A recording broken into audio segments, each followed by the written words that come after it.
Yo, what is good, YouTube? Jay Bari here, and I'm back with another video coming from an Xbox. I am doing this video on an Xbox. Hopefully everybody's having a wonderful day gaming all these games that's out here in 2025. Hopefully you're enjoying it. But we are here to talk about some Xbox today.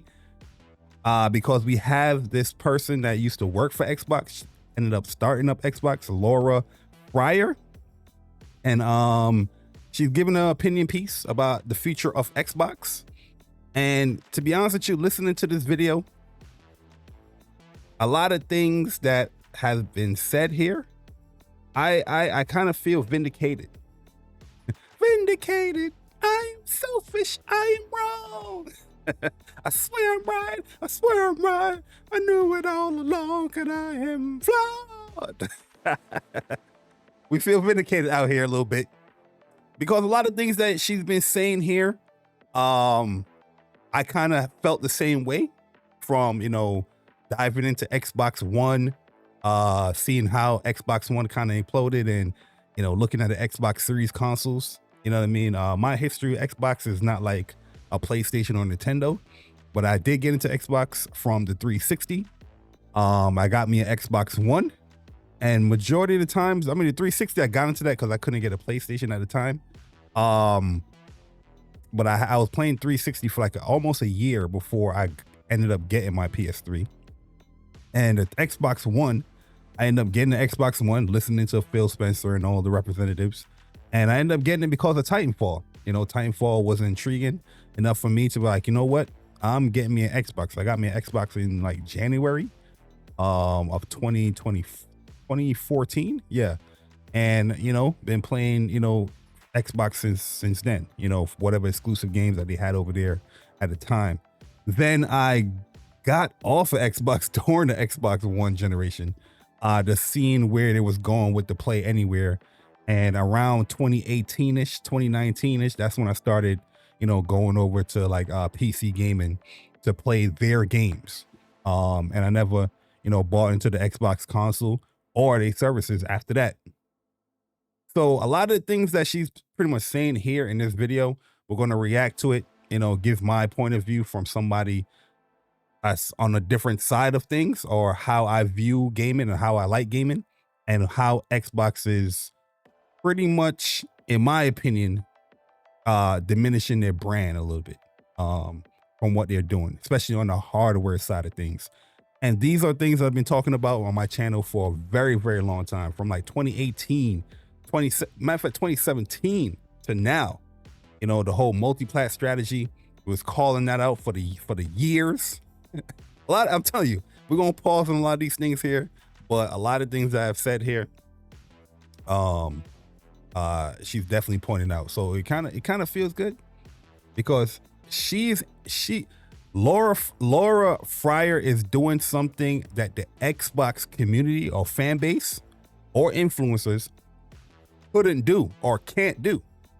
And that's really and truly speak out on their disagreements with the decisions that Xbox is doing. Because all I hear and all I see a lot of times is people, they don't like what Xbox is doing, but they just going along with it. Whatever ties they have with Xbox or whatnot, I guess people don't want to, destroy those bridges, disagreeing. But it seems like a lot of people don't really want to speak out from what I'm seeing, but we're going to check her video out. Let's see what she got rolling with. And let's look. You're watching this on an Xbox. That's funny. If you watch the latest Xbox showcase, you can see that Xbox has finally landed on a strategy, a plan for the future of Xbox. Yeah, I agree. It's the Xbox Anywhere plan. They are betting the entire business on Game Pass and leaving the hardware innovation to their partners at Asus. Yeah. This wasn't surprising. Hardware is expensive to make. It's much easier to slap an Xbox. You see, that's one thing I hate, that a company like Xbox that's being backed by Microsoft, all this excuses about expensive and this and that. But everybody loves to flaunt their money. But they always use every excuse out of the book why Xbox not doing nothing because of money. It's crazy. Another thing that I want to say before this really, revs up, this video really revs up, is that the reason why Xbox is in the place that it is right now is because, yeah, Xbox itself is not funding Xbox. Microsoft, obviously because of the acquisitions or whatnot that's happening throughout the years of Xbox, is funding Xbox and what they do. You know what I mean? We don't know what Xbox revenue is. They never talk about, their profits. They never really talk about their profits. But my personal belief is that, yeah, for years now, I don't think Xbox is funding itself. And we see the decision making it's not really coming from Xbox themselves, but it's coming from Microsoft heads up, because yeah, now you have other branches of the company funding something that Microsoft seems as minuscule, but they want to continue or push whatever they want to push by using gaming. Now that Microsoft is funding the Xbox division, decisions is changing. Multi-plat strategy. You kind of see this OEM type of ordeal with the handheld. We'll see what they're going to be doing with their hardware when it comes to the console. But yeah, that's why we're seeing these decisions now. Sticker on an existing piece of hardware and call it a day. It requires very little effort in comparison. And if you don't care about console sales or exclusive games anymore, why bother innovating in hardware? That's why Phil was pushing that agenda.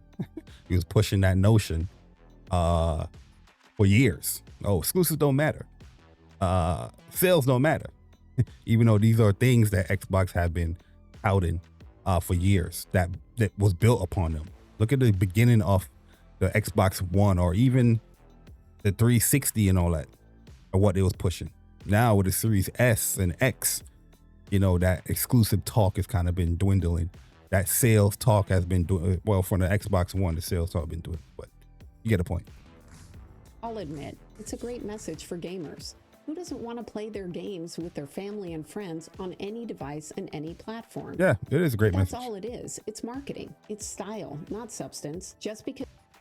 Oh my goodness. Thank you. Let me pause you right there. Thank you, Laura Pryor. No substance. That's something that you probably heard on my channel a lot, especially when I speak about Xbox gamers or the influencers when they talk, right? It's a lot of talking points and blah, blah, blah, blah, blah, blah, blah. But everything that you hear, when you think about it, there's no substance behind what they're saying. It's just talking point. It feels like it's just a marketing push. Hey, this is the marching orders. Do what you got to do. There's no passion. There's no substance coming from it. You know what I mean? It sounds good, but when you think about it, it's like, I think there's better over here. You know what I mean? There's a little bit more, thing I can grab onto over here, rather than what you're saying here. It sounds good. Yeah, for this and that. Oh, everybody play anywhere and all that stuff. But do I really need to invest in that? Something, it doesn't mean that you can do it, and it also doesn't mean that you won't change your mind. After all, Xbox has been pivoting a lot lately. Yep, yeah, that's me. And you're probably wondering how Hi-Fi Rush. Yo, she's a savage. Remember when they talked about the importance of high-quality games, but then shut down the studio that made Hi-Fi Rush? Oh, yo, she's a savage. She's cutthroat. Yo, yo. Very baffling as well. All this, critical reception. And then, months later or a year later, the studio's closed down. You know what I mean? When your whole strategy is Game Pass, but you closing down a studio with such high praise from media and the gamers. Kind of crazy. What about Game Pass? One of the defining features was day one games. Just said that. And now there are tiers that don't offer the feature at all. Oh, Last year, Phil expressed how $70 pricing could feel manipulative to gamers. And now he's on board with charging $80 for Outer Worlds 2. Yeah, and you see, that's one thing I like. Or she's calling out, and this is all respect to Phil Spencer. I don't think Phil Spencer is a bad person at all when it comes to gaming, but the messaging from Phil, from this person to this person, it's all muffled. You know, it might be saying something here, then the next week is something different there. You know, there's many times Phil Spencer himself has been caught saying something about Xbox and what his plans for Xbox and what he want to do for Xbox and how he want to engage with Xbox gamers and he want to do this and for the industry and all that stuff. And then just give it a week or give it a month or give it a year and it's just a total 360, no pun intended, or 720. You know what I mean? It's just flip. And I'm just like, and nobody really calls it out. Nobody really calls it out. They just go along. This man can say one thing here, just like she mentioned, $70 game. I'm against that. Then not just $70. He cranking it to 80. And then people just say, hey, that's just the industry, right? And then when it comes to other platforms, there's knives and pitchforks. But when Phil Spencer says something and then flips it right after, let's talk about other platforms. Crazy.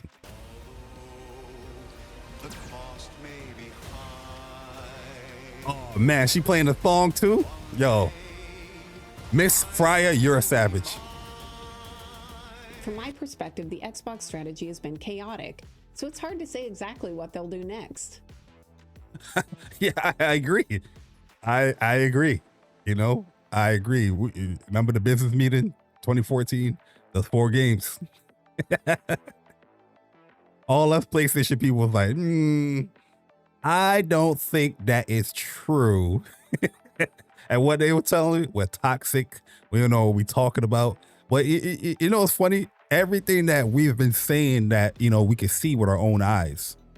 And we're in the outside looking in. The people that's inside, they can't see nothing. They just blinded. You know what I mean? Everything we've been saying, we've been right about when it comes to Xbox as far as what they're going to be doing and how the business works.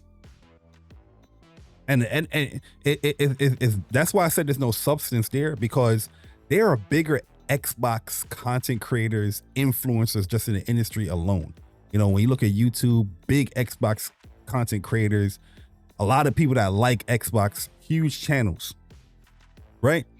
Huge industry-wide. They're on every event. They're doing a lot of things, and they push the Xbox message, but nobody is gravitating to it. Not saying that nobody's gravitating it, but when you compare it to the other platforms, it's dead last. If this company was doing everything right and everything that, you know, the gamers wanted, people would be gravitating to that, right? No, but they're not. So there's a disconnect there as far as the message that you're pushing and what people actually want. There's no substance there. You're just pushing a message without no substance. And she's totally correct. And I've been saying this for years as well. The substance is not there. There's no meat on that bone. You know what I mean? You're talking about a sandwich, and then when I get the sandwich, I don't see no goddamn meat. All I see is lettuce and tomatoes and mayo. You ain't even got no black pepper or salt on that motherfucker. Something that is something not right? Xbox is doing everything. Game Pass, this, cheap console, this, that. Why aren't people gravitating to it? Grass is not greener. But assuming they stick with Xbox Anywhere, it's really left me wondering, will the latest announcement drive more gamers to Game Pass? Will they be able to convince gamers that the Xbox... Yo, I watched this video one time, but we're in tune.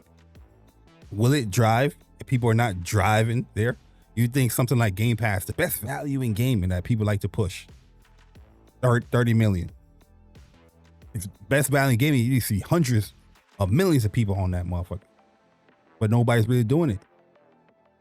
Something's off, man. Majority of the people don't want it. And they keep pushing. They don't want it. It's like feeding the baby food. You give them some carrots and some spinach, eat it up. Get that banana and whatever over there. Xbox ROG Ally is a good idea. And what is going to happen with the hardware and software teams that aren't delivering right now in the Xbox team? Are they going to get caught up in the layoffs that Microsoft just announced are coming? Oh yeah, me and Persona, we spoke about this, and I told him, I told Persona, I said, whatever layoffs is coming, I don't think it's going to be on the development side. I think it's going to be hardware wise. You're not going to do all this R&D. You're not going to be doing all this manufacturing work when, or yeah, that's R&D in general. When you yourself, you're trying to navigate around having other people create your hardware and having your name that's licensed to it. You know what I mean? Like the ROG Ally. You know, I don't know if the next console is going to be that way, but we will see when this next layoffs happen, you know, which is unfortunate, to be honest with you. But from the rumors, what it's saying, layoffs is coming. But I personally feel like, yeah, it is going to be a part of the hardware, because yeah, Xbox, when it comes to hardware, is going to be changing. They're going to be changing. For context, let's talk about why Xbox started and how it played into the strengths of Microsoft. I was working in Microsoft Game Studios on Crimson Skies when the console talks started. At that point, Microsoft dominated the office, but Sony owned the living room and was taking a serious bite out of the PC gaming market. When Xbox launched, there were at least 125 million PlayStations available, and there was a reason for that.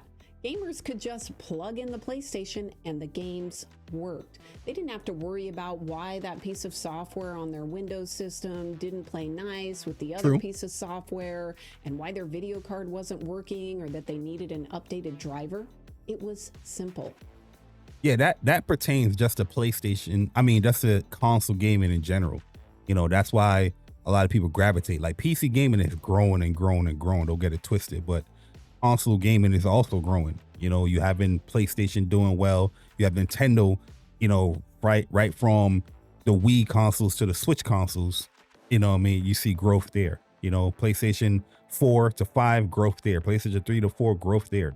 There's growth there within the market. Other than, you know, we're talking about, oh, and she brought up, this lady's a savage. This is how you share your games on PS4. This campaign right here decimated the Xbox One. Decimated it with all the DRM type of stuff, which digital rights management is in everything. You know, it's in the PlayStation 4 as well. But the way how it was presented like this captured the audience way better than what Xbox is doing. Xbox is doing some whole treating physical disc like a digital disc, and was limiting how you can share your physical disc. You know what I mean? And this campaign right here decimated it. Thanks. Of course, at that time, game developers actually listened to their customers and they would follow them. With all of these gamers going to play. Imagine that, man. Imagine that. You see success when you listen to the gamers. You know what I mean? I think developers, they need to get back into that. I'm gonna make another video about that, like a separate video. And this is more towards like the PlayStation side I'm gonna talk about. But I do feel like developers need to listen to more towards the people that is gonna be gaming, you know, the audience that you can capture the millions from, rather than, you know, not saying that you can't listen to reviewers or, you know, critics and whatnot, but that's such a smaller scale. That's such a smaller avenue than the gamer side.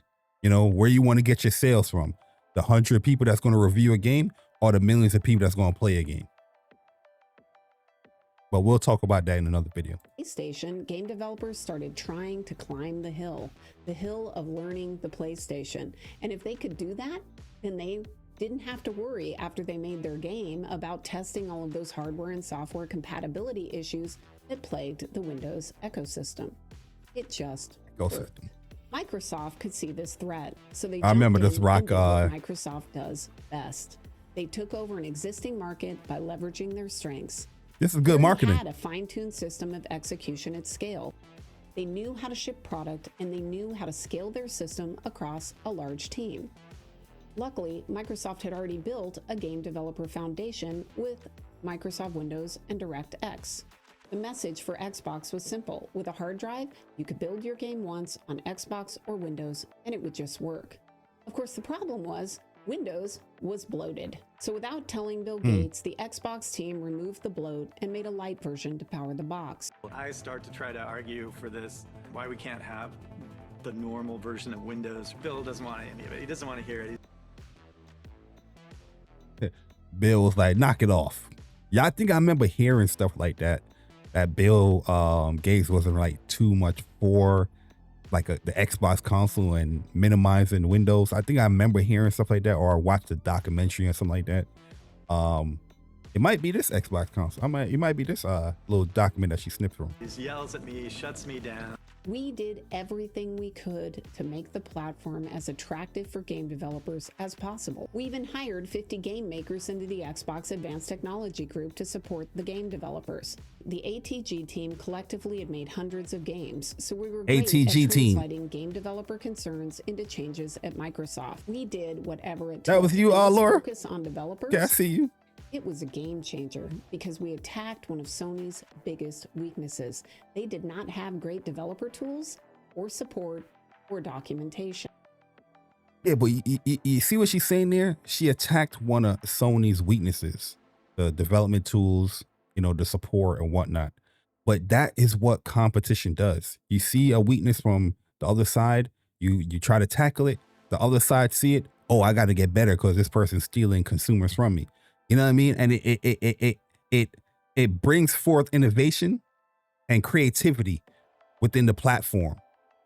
And this is one of the reasons why I do speak out on Xbox, is because, yeah, as much as I'm not like the typical Xbox gamer, I do play their games. I do enjoy, certain games here and there. I don't want to see Xbox go away the way how I feel like it's going away. You know what I'm saying? I like the traditional side, especially when the console side. This games is on everywhere, on PlayStation and whatever. In my opinion, yeah, does it benefit the gamer that play on the PlayStation? Yeah, but is it going to push PlayStation for further innovation within their games and creativity? The fact that your biggest competitor is now, putting their games here. That's this thing I question. You know what I mean? I don't want that. I want different platforms offering different things, and you fighting for that consumer dollar. You can fighting for that consumer time. That's just me. Games sell consoles, and so in order to sell Yeah. consoles, we had to win the hearts and minds Yeah. of the developers. I could Where's see that energy? Xbox had a chance of succeeding. We were listening to developers, and we were building exclusive, high-quality first-party titles. Exclusive. We knew that platform adoption requires proof. Exclusive. People don't Yo, that buy was your Master new Chief first hardware if armor. there's That's no a reason to. trash. Definitely a problem for the new Xbox handheld. And it worked. By 2012, Xbox was a multi-billion-dollar business, and they were a true player in the living room. They were funding themselves. Fast forward, and here we are. It's 1 year from the 25th anniversary of the Xbox. And Man, it looks like 25 they're years. abandoning pretty much everything that made the Xbox brand great in the first place. Pretty much. You know what I mean? I see all these old school Xbox, gamers and lovers, and they're just looking at the platform that they love. They got tattoos and this, you know what I mean?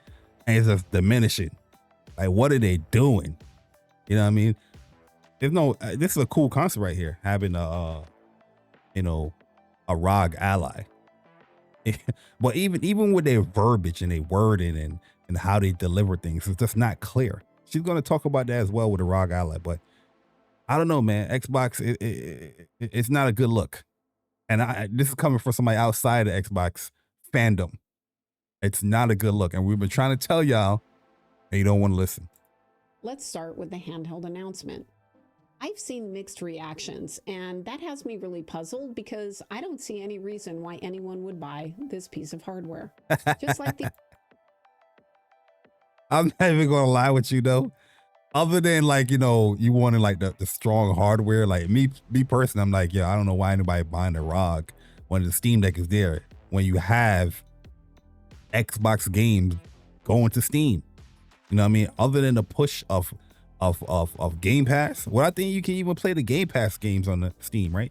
You know they can tweak things on PC and them handhelds. I don't know, but Listen, let her talk. The original Xbox, it's built on Windows, a slimmed down version of Windows, but it's still Windows. So this isn't something new. And let me just admit my bias here. I don't like Windows. When I left Microsoft, I installed Linux on all of my personal systems, and I never looked back. Of course, as many pointed out after PewDiePie did the same thing, Windows is still needed for some games, so I created a dual. Yeah, Linux, you install that because you don't want all that bloated stuff that Windows come with. Freedom? Windows 11 is forcing you to have separate accounts so they can track everything you do. Doesn't feel very free. And they are leaving a lot of their Windows 10 users behind because they require a chip to be installed on the motherboard in order for you to upgrade. Damn. Yo, I'm not a fan of Windows, man. And every time I see obviously I use Windows, it's the default, OS to use. But I'm not a fan of it because I always fear for my computer when I see an update. There were reset settings. They would, it's just weird. You have like certain things, certain presets set up. Here on my Elgato stuff, I will have certain presets set up or how I had it before. All that stuff has been gone due to Windows updates. You know what I mean? I wish I would have saved some of my settings as far as like, okay, what's the configurations and the numbers and all that stuff. But I didn't know Windows was that beastly. That's resetting everything. There's times in OBS here where it could be a small update will come and it would default and change your mic settings to your camera setting or something. Like I have a Instalink 360 and it would just switch that setting. It would switch that mic. I'm just like, it's weird, man. Windows. Microsoft, you do you, but freedom is literally freedom is not the word I'll be using to describe the Windows operating system. So given the Xbox was already built on Windows, I don't see that that's really a big selling point. But that's okay, because it's really about the games. Will it be Halo? You got a little list too. I like you, Laura. You got a list. It's about the games. You got a little list. But that's okay, because it's really about the games. Yeah. One of my own. One of my kind. I like you, Laura. Laura Fry. I like you. What about the games? Yes, the games. Will it be Halo? Will it be the new Gears? Is there going to be a game so compelling that it drives me to adopt this new handheld? Well, here's the problem. Xbox doesn't do exclusives anymore. Even if Xbox delivers a crazy, great game, Xbox Anywhere means that I can play that game on any platform. Yeah, this is a big change for Xbox. Like I said in the beginning of the video, I bought into the Xbox because of the exclusive experiences that you can get there. Xbox One, Titanfall, was that game for me. Obviously they had other games that Rise of Rome, and there was Dead Rising 3 as well, Killer Instinct, you know what I mean? And then the games that was going to be coming like Sunset Overdrive and whatnot. But yeah, that is a big selling factor for somebody like me that's a primary PlayStation gamer on why I will buy into another platform to play because of the exclusive games. And it's crazy to me that this push, and it really started with Phil Spencer talking about exclusives ain't matter when he wasn't dropping no exclusives and whatnot. But I feel like when these platforms doesn't have anything to entice the gamer, any type of unique experiences, it just becomes stale, and this goes for PlayStation as well. When it comes to the UI and how the UI is now simplified and all the uniqueness of the PlayStation 5 when it started is all gone and guttered. And now we just have like this similar PC experience, everything that, developers is putting out or publishers or hardware makers is putting out, they want to streamline all these experiences together, and it just makes everything stale. I saw a picture the other day where they had like McDonald's. I think I have it here. They had McDonald's, right? And yeah, right here. McDonald's Look how unique and how it was looking back in the 90s. Got the animals and the playpen and all that stuff. To the 2000s, you know, let's streamline, let's simplify it a little bit. And then now we getting this generic, it looks like every other building, that we see. Popeyes look the same. Uh, Burger King look the same. The only thing that's different now is the fact that you have the double arches and the name on there. You know what I mean? Some of them have a playpen, but you would even know based off you're looking at outside. And to me, this is what's happening in gaming as well, where everything just looks very stale, and I miss that unique experience. That's why I feel like a lot of developers, publishers, hardware makers, they need to start listening to the gamer more than the 30 to 100 people that is going to write about them or review them, because that can cause some impact, but where is the biggest impact going to be at? The game inside, the people that's going to be in your hardware every single day.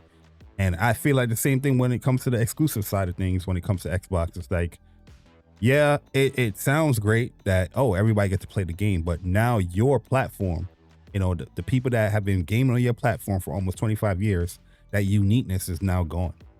It's just looking like a plain old building, just like the McDonald's building, but have an Xbox symbol on there. You know what I mean? Then look down the street, you look like PC Riches and Son. I can play it on Xbox or PC. I may even be able to play it on the PS5 or the Switch. So why would Maybe. I buy the ROG Ally? And of course, delivering a killer game in a reasonable time frame isn't something Xbox is particularly good at right now. I don't agree with that. That's one thing I say about this whole video.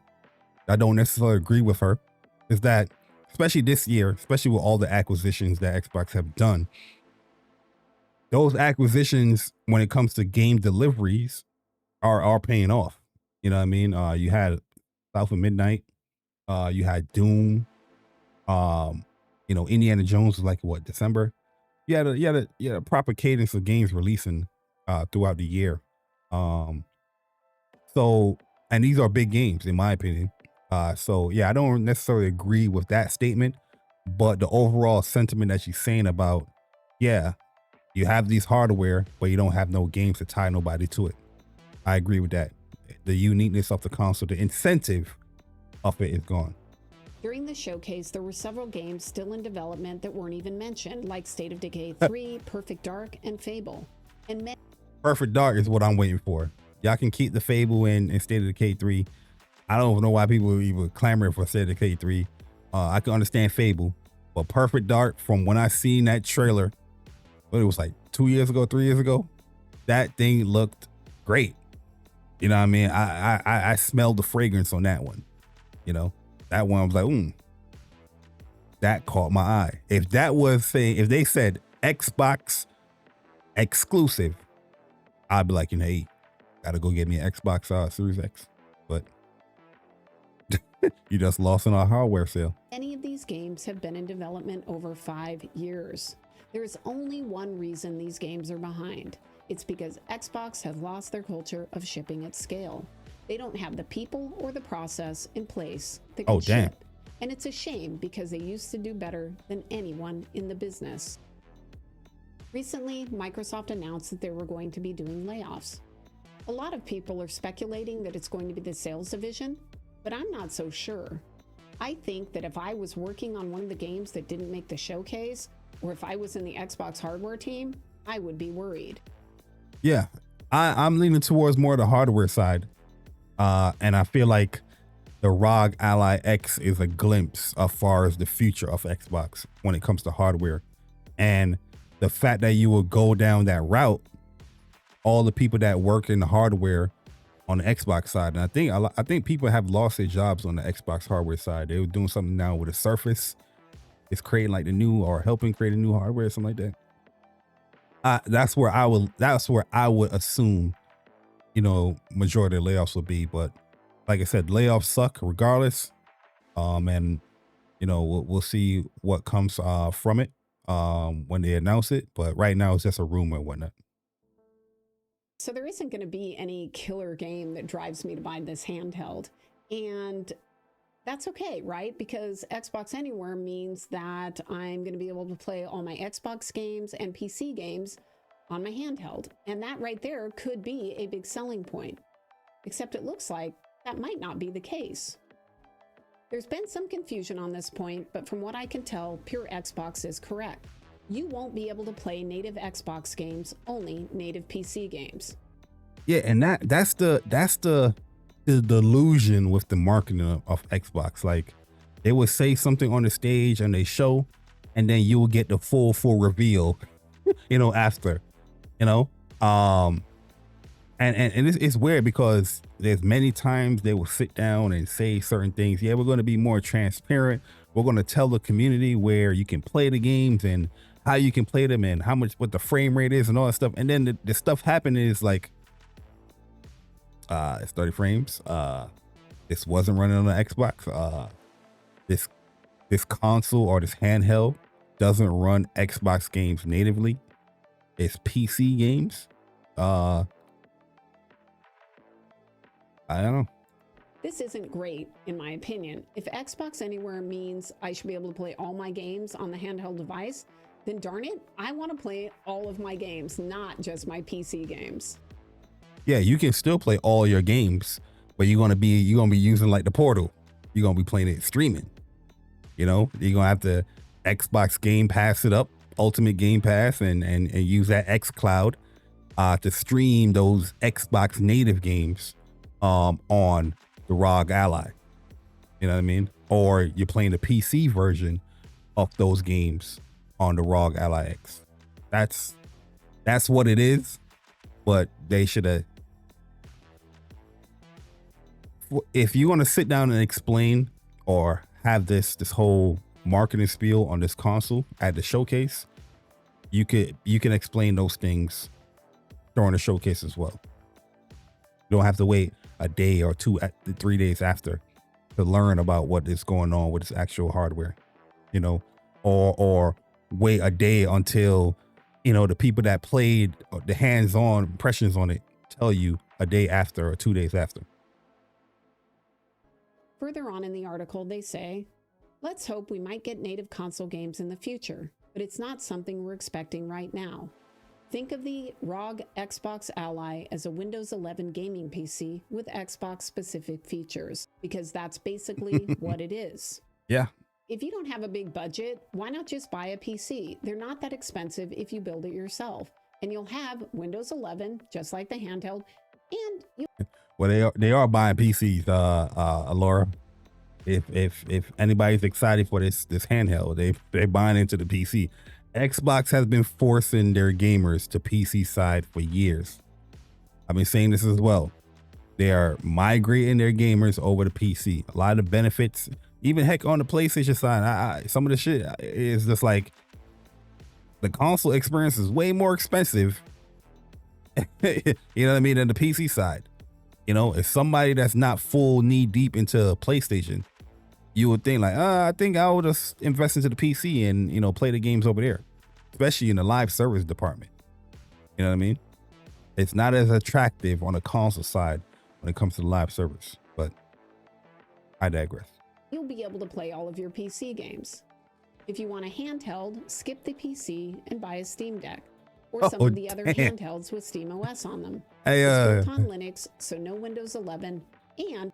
yeah, there go your bias. I mean, the Steam Deck, in my opinion, does make more sense because the games are going to Steam as well. But yeah, she said she loved her Linux. It's cheap compared to most of the handhelds out there.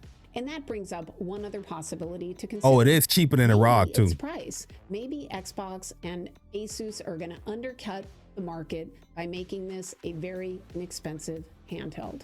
I personally don't think this is likely to happen. Remember, the Xbox ROG Ally is essentially a reskin. I hate when they have these commercials and they're showing these gamers playing it. They're not really playing nothing, man. Nobody play games like that. You know what I'm saying? They're not really playing that shit. The ROG Ally is the beast though, but that thing is expensive. Skin of an existing product. Their cheapest version of the ROG Ally is around $600. $600. You might as well go get you a PlayStation 5 Pro. $600. No exclusives.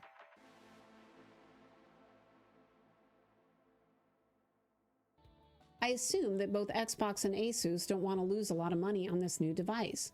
Asus is great at hardware, and I'm sure they have already done the cost reduction on the handheld. Look, she doing all that joystick turning, but the car ain't turning. I'll tell you, man, it be fake, man. Yo, listen, hardware manufacturers, gamers, developers, stop doing these commercials like this, man. You know what I mean? No gamer is sold on this. Gamers is sold on, all right, this game looks cool, you know, on the trailer. Not these little ads right here. Cause look, this girl been she been fidgeting around with the left joystick, and the car is a straight look. This is great at hardware, and Look at I'm her sure finger. they have already done the cost reduction on the handheld. Look, You see, with hardware, the that post-launch car is plans straight. are almost more important than building the initial product, because in hardware, the game is price reduction of all of the parts, because then you can make a profit in years 2, 3, and 4 of your console. The ROG Ally has already been through this process, so it's very unlikely the price is going to be the thing that they will be able to lower. It's unlikely to be the thing that brings gamers to buying the handheld. Yeah, that price gonna be The high. Xbox Anywhere message sounds great on the surface, but in reality, it's just marketing. It's style with no substance.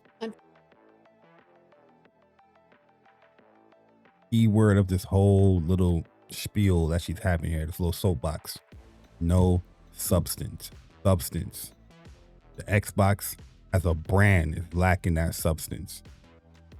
You know, you will have the cool games here and then sometimes, and then just step in your foot. Oh yeah, we'll put it on this platform, or we'll put it on the competitive platform. But then why buy? Nobody's gonna buy into your platform. You know, let's talk, Laura. Unfortunately, I don't think marketing is going to be enough. There's literally no reason to buy this handheld. Obviously, as one of the founding members of the Xbox team, I'm not pleased with where things are today.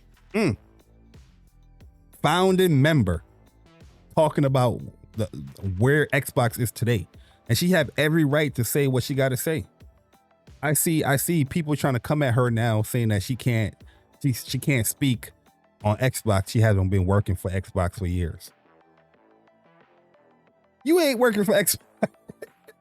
How you gonna tell somebody that a former employee that helped start the brand that you love?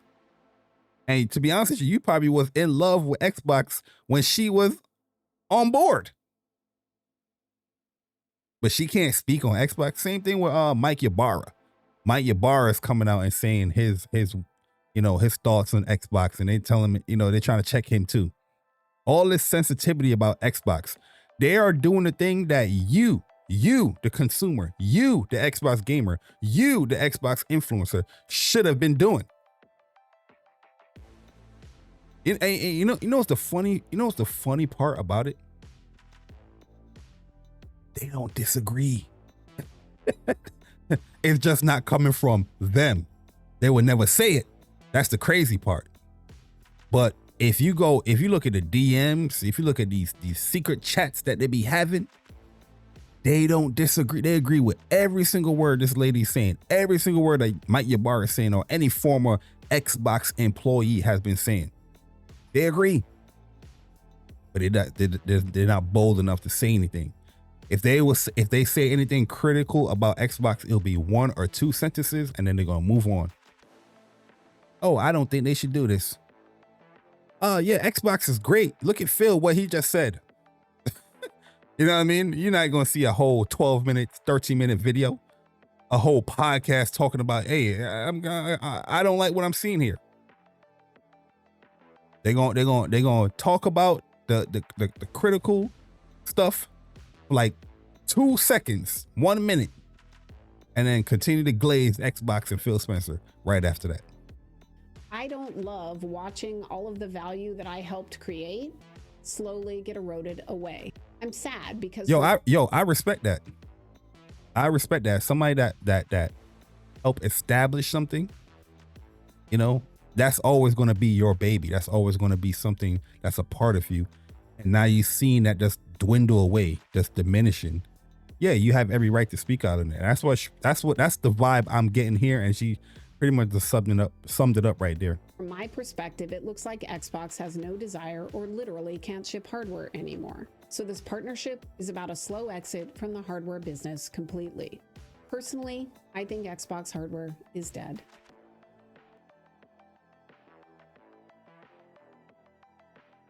She more savage than the ponies. Listen, the ponies will give a little bit of life to the Xbox hardware, just a little bit. You know what I mean? Oh, Microsoft is putting out hardware. We're gonna say we don't know how, why. I don't know how. Why would you put out hardware, especially when you're doing what you're doing? But she's just saying, yo, this joint dead. Regardless of what Sarah Bond or Phil is saying, she's saying this joint is dead. That's not coming from me. That's coming from Laura Fryer, one of the founders of Xbox. The plan appears to be to just drive everybody to Game Pass. And let's be clear, it has a lot of value. I'm thinking that might be why they decided to charge $80 for Outer Worlds 2. The developer... Yo, where we brought that up, they call us every word under the sun. Every word in the book. You know what I mean? You don't know what you're talking about. That's not the reason why they did that. You know what I mean? Yo, but other people that work for Xbox are saying the same thing. That's the whole funny thing about this whole video, is that this ain't nothing new. All these sentiments that she's saying here is nothing new. What is new is that it's coming from prior founders and leadership of Xbox. Now it's coming out. But these are things that we've been saying for years. A lot of the PlayStation channels that's looking at Xbox like, yeah, we want you to compete, but we don't want you competing in that manner. We've been speaking about a lot about this stuff. have been clear that they didn't make that decision. Outer Worlds 2 for $80 is crazy. Xbox has a deep portfolio. The remake of Oblivion was obviously a huge success, and they can continue to outsource that work to external companies. I can see the push for Game Pass when this game comes out. You know what I mean? That's going to be part of the reviews. Is the services. There's only one type of game that will be reviewed and be reviewed at that it came into a service, and that's Xbox games. Any other game that came out that you can see in any other services, or it launched in PlayStation Plus or whatever, even those reviews, you would never see them talk about those reviews that it launched within a service. They're going to talk about the game just in general. Is it worth your time? Blah, blah, blah. But on the Xbox side, I guarantee you're going to see Game Pass about 20 times in a singular review. You're going to see it or you're going to hear it. And make a lot of money releasing their older games. Older games from an era when Xbox knew how to build them. But what is the long-term plan? Where are the new hits? What will make people care about the Xbox 25 years from now? I was excited to see Clockwork Evolution in the showcase, but will something like that be enough? Do they have more? Next year marks the 25th anniversary of the Xbox, and I'm sure that they will have some big announcements and plans for honoring the milestone. Maybe next year is the year. Maybe next year is the year that wait till next year will clear and all of us will see the beauty in these latest announcements. I guess we'll just have to wait and see. Wait till, damn, she got another one? Why Xbox lost there? This lady's a beast. This lady is a beast, man. But yeah, it's when it comes to Xbox, it's always going to be, you know, maybe wait till next year or wait till this and this and that. Personally, I feel like I personally don't want Xbox to die away, but I feel like the path where they're going to, yeah, eventually hardware is going to die away. Yeah, they have committed to making next gen hardware, or whoever's going to make the hardware, they're going to have next gen hardware. But I don't know if I'll see, you know, a next gen hardware or you know, a future hardware after that, you know. But yeah, we'll definitely see. But I just wanted to bring up this tweet real quick, and then I'm gonna get up out of here. And I still got this McDonald's picture right here. Get off my thing. Laura Fry is pretty much saying everything I've been saying for Xbox for years. They disagreed and called me toxic. Yeah, toxic. You know, in the secret DMs and Discords. Oh, that Jay Barry guy, I hate him. You know, he's terrible. Now they agree with her sentiments. Truth be told, majority of Xbox fans feel this way, but are scared to be blunt about it. Yeah, like there are people that have said their discrepancies with Xbox and their Xbox fans or content creators. But like I said, it's not really like as blunt or as forthcoming like this lady, you know, is putting out in the video. Like it will be like a sentence or two and then sweep it under the rug, continue to glaze. You know what I mean? No real like dedicated stuff from what I've seen. Maybe I missed some of that stuff, but from what I've seen, I don't really see that per se. But I thought it was a great video by her. It's a different beast when the parent company funds Xbox and not Xbox. Yeah. And I've been sharing that for the longest time. It's like, yeah, it's different when, you know, Microsoft itself is funding what Xbox is doing rather than Xbox is doing. Xbox is funding what Xbox is doing. You know, they're not generating enough to be like, oh, let's put all this here. I think it was a great job that, you know, they got the publishers that they got, because look at the release cadence now that they have, but no real uniqueness to it. Other than the Game Pass, there's no real uniqueness to it. It's not really driving people to the hardware. To think that you have Call of Duty, all these Bethesda games, you know, all these id Software games, and nobody is still gravitating to the hardware of Xbox.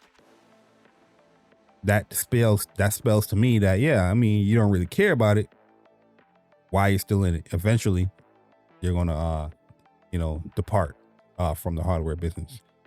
But yeah, that part is scary. One thing that's crazy about this post that I made here, you know, I know people's going to have their difference of opinions and they're gonna, you know, spin certain things. But I see a lot of people talking about, like this guy right here. Why do you care about what Xbox is doing? I get this comment so much, and I'm just like, yo, like, I bought into Xbox. I play their games. 3 of their games is right on my desktop right here. Avowed, Indiana Jones, South of Midnight that I'm currently playing. You know, I'm almost done with South of Midnight. Indiana Jones, I think I'm almost done. I'm not sure. Avowed, I kind of stopped like 20 hours in. Yeah, the Xbox app is somewhere around here, you know, and I've bought into the hardware before. There's a reason why I'm not buying into the hardware. There's a reason why I'm not buying into the not the software, but the services, because of the decisions that Xbox is doing. And if I was to say those things, oh, why are you talking about Xbox? You know, you know what I mean? I own all these platforms, bro. If Nintendo's doing something that I like or dislike, I'm going to speak on it because I am a Nintendo gamer. You know what I'm saying? It's the sensitivity of the Xbox fan base is disgusting, man. I've been seeing this sentiment around Twitter where people are like saying, oh, PlayStation fans, all they do is talk about PlayStation and this and this and that. No, we don't just talk about PlayStation, man. Yeah, you know what I mean? I could go on my channel. Yeah, do I talk about Xbox? Yeah, because there's things about Xbox that I want to address. But I don't just talk about Xbox on my channel where people is going to perceive that's what I just do. You know what I mean? You can scroll on here. Majority of the stuff that I make videos about is PlayStation centric. PlayStation centric. PlayStation centric. PlayStation centric. My live stream's a little bit different because that is centered more around like everything gaming. Like, yeah, I'm a PlayStation focused or PlayStation centric, you know, channel, but I would have a topic about Xbox or Nintendo here and there, or if I feel a certain way about the industry or what somebody have said within the industry, I'm going to talk about it. So yeah, Xbox get tied into some of the live streams that I do. From the Speak from the Hearts, from the Jay Barry shows, or We Gonna Talk. You know what I mean? But that doesn't mean that I'm not focusing on PlayStation as well. Just because I could talk about all the platforms I want to, but majority of what I talk about is PlayStation. You know what I'm saying?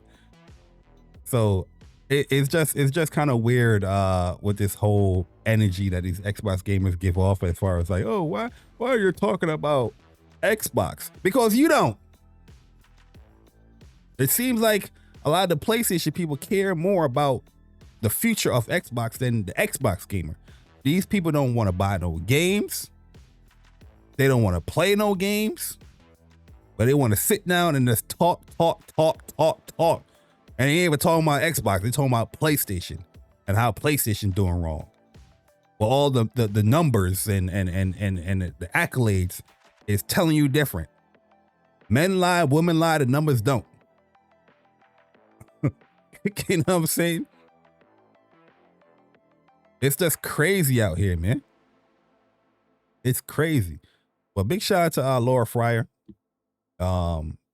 Wonderful video. And yeah, more thoughts on this stuff is going to come. Like I said, I got another video coming out when it's talking about developers and publishers and the focus, what it should be on. I'm gonna talk about that, but hopefully y'all enjoyed this one right here. Let me know y'all thoughts in the comment section below. Xbox gamers, don't get too sensitive. I'm just giving my opinions. If my opinion is wrong, let me know I'm wrong. But you can't though. That's the difference between me and you. You can say I'm wrong all day, every day. But in actuality, I'm not. There's people that work for Xbox agreeing with my sentiments and what I've been saying for years. They're not agreeing with you. They're agreeing with me. But let me know your thoughts in the comment section below. Jay Barry, I'm gone. Deuces.